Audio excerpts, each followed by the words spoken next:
Hi, I'm attorney Joe Jamanka with Jamanka Law Partners, a Bolingbrook, Illinois-based law firm with satellite offices in New Lenox and Warrenville, Illinois as well. Today we're going to discuss 7 important things to do following a collision with the assistance of an attorney.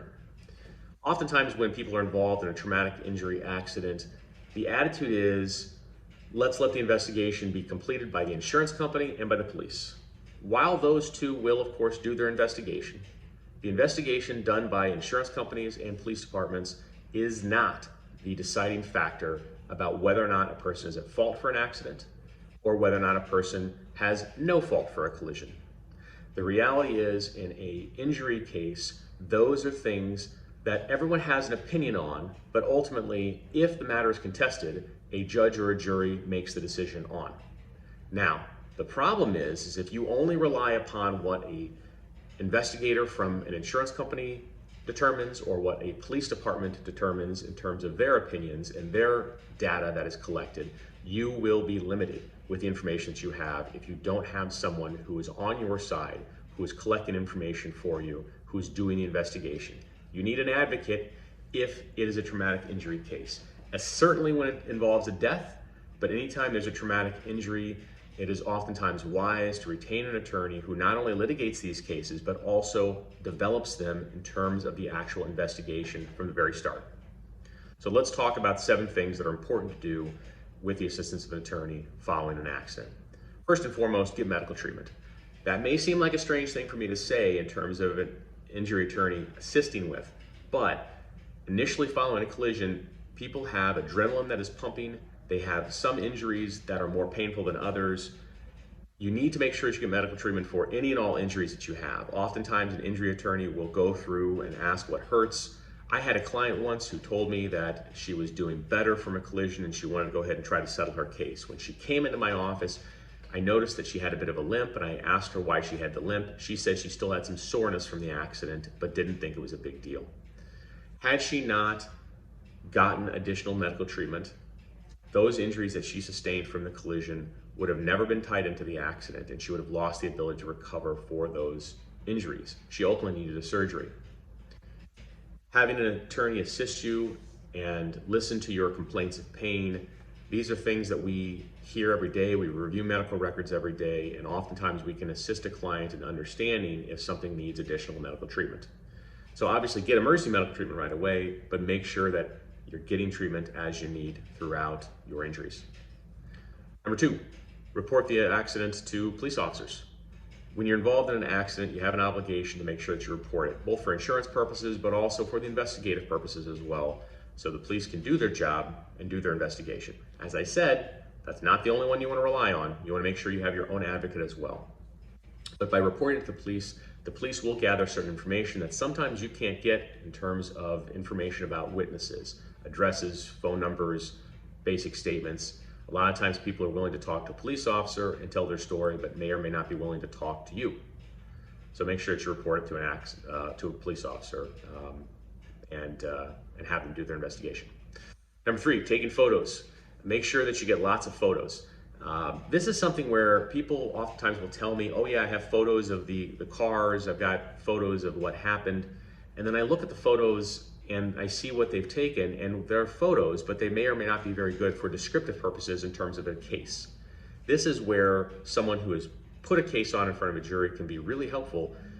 One of the things we do is we go around the vehicle and we take pictures from different angles, up close, further away, for scale, for display purposes.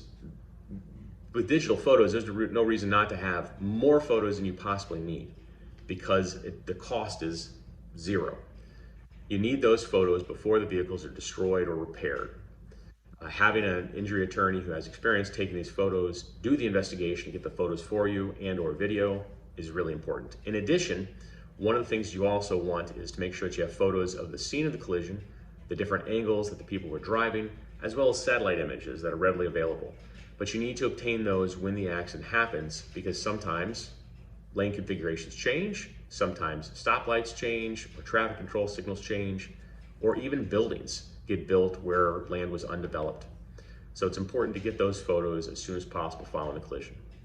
Number 4, obtaining third-party photos and video. This sometimes is difficult to do. Sometimes people don't tell you they have photos or they're not willing to share it.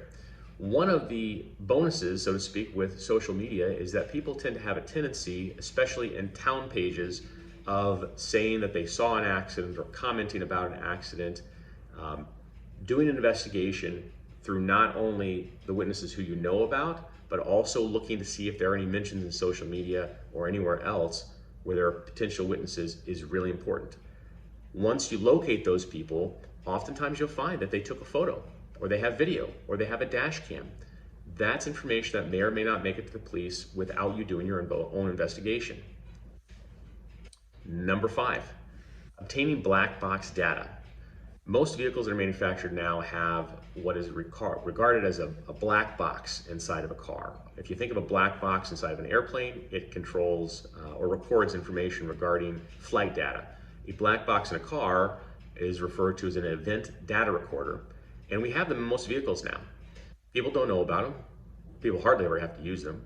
But what it does is it records the last few moments before a collision. It can give a person a snapshot view of what's going on inside of a car.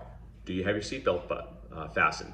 Do you have turn signals activated? Do you have your brakes on? What speed are you going? All of that information, the last few seconds of a collision, can give somebody an idea about what's going on inside that car. It doesn't prove an accident one way or the other, but it could show a car is going 100 miles an hour in a 40-mile-an-hour zone. Obviously, there's evidence of negligence that can be obtained from an event data recorder. Obtaining that information is important. While you can get it from your own car, it takes special equipment to download. The event data recorders are not easily accessible. They're buried oftentimes underneath seats or center consoles, and the car has to be taken apart. It's not something you should do in every case, but in a traumatic accident or one where there's a death involved, it is something that's commonly done. You have to have an expert come in and download the data, but once you have that data, you have it going forward. Police departments are using this information sometimes, not always. Getting the information from your own vehicle is one thing. Getting it from another vehicle that you don't own is something else. That's where an injury attorney can be assistive, because if that information is not willingly provided, an attorney can go ahead and file a lawsuit and obtain that information through the court system by force, essentially. Number 6, speaking with witnesses and obtaining statements. While the police department will do their investigation and will try to obtain this information, the witnesses don't always provide all the information to the police, or the police don't always make accurate notes. It's important that you have your own advocate who is obtaining information that's helpful to your case and talking to those witnesses and obtaining statements. And number 7, filing suit. We don't rush to file suit when we don't have to, but sometimes information needs to be obtained as soon as possible. If accidents are under investigation, if witnesses are unwilling to provide information, if there is a risk of critical information to a case being lost over time or not having access to it, by filing suit, an attorney can get subpoena power and get the order from the court compelling a party to not destroy a vehicle or to not take certain action until an investigation can be completed.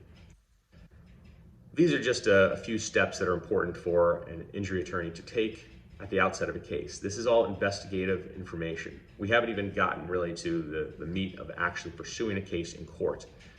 But a lot of times, the investigation will make or break a case in terms of the liability. So hiring an attorney early on can be very assistive in the success of your case. Our office provides free phone consultations. Be happy to discuss the matter with you. If you have something that is of a personal injury nature, we can be reached at 630-635-5555 or 815-435-5555.